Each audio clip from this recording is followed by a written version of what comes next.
Question है, consider a system of two particles having masses m1 and m2. If the particle of mass m1 is pushed towards the center of mass of the particle through a distance d, by what distance would be the particle of mass m2 move so that center of mass of the particle at the original position? इस case में m2 को कितना shift करें कि centre of mass उसी position पे रहे जो इनिशियल था. इनिशियल मान लो ये कितना है आपके पास m1 का मास है और ये है m2 का मास है.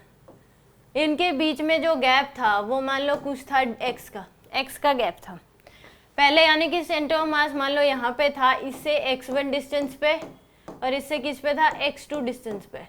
ये जो सेंटर ऑफ मास है ये इससे तो x1 m1 से x1 डिस्टेंस पे, m2 से कितनी डिस्टेंस पे x2 डिस्टेंस पे.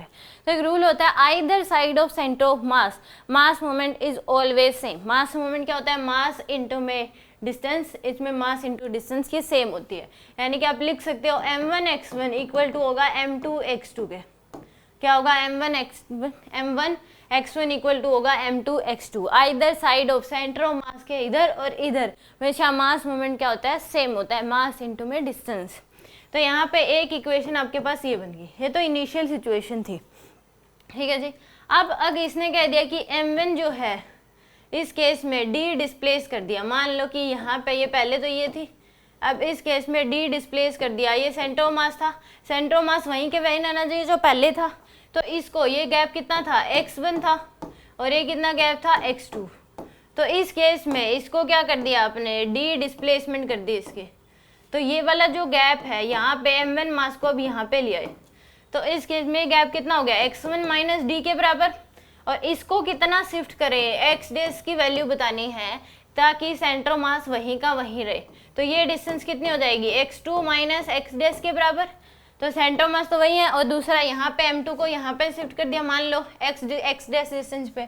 तो ये इस केस में अब भी either side of centre of mass movement क्या होगा, सेम होगा. तो दोबारा इक्वेशन बन जाएगी m1 इंटू में x1 minus D equal to m2 into में x2 माइनस x डैश. तो आएगा m1 into x1 minus m1 into D equal to m2 into में x2 माइनस m2 इंटू में x डैश. अब यहाँ से हमें पता लगता है m1 x1 इक्वल है m2 x2 के. तो इसको हम कैंसिल कर सकते हैं. तो जीरो जाएगा आपके पास, इसको इधर ले आओगे तो क्या हो जाएगा जीरो.